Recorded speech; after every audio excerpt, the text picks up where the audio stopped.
रिक्स लेके मिलल फुलवारी। अरे रे रे रे यार तो हमार ही पोप बाटे हो। ए खाए के देखो लॉलीपॉप बाटे हो। हाँ हमरा के देखावा जानी उहे मधुबाला। तो कहियो हमरो गौआया हो ए ललका जैकेटवा वाला। कहियो हमरो गौआया हो ए ललका जैकेटवा वाला।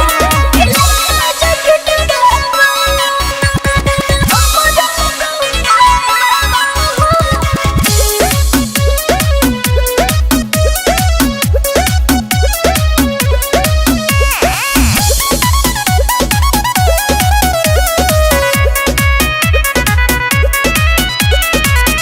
करे द लड़ाई छोड़ द पढ़ाई। सारा दिमाग हमर तोहर पर हेराई। अरे रे रे रे हम बनी साथे तो तू जान डरे हा। सुना जवर में बैठ के भूगोल पढ़े हा।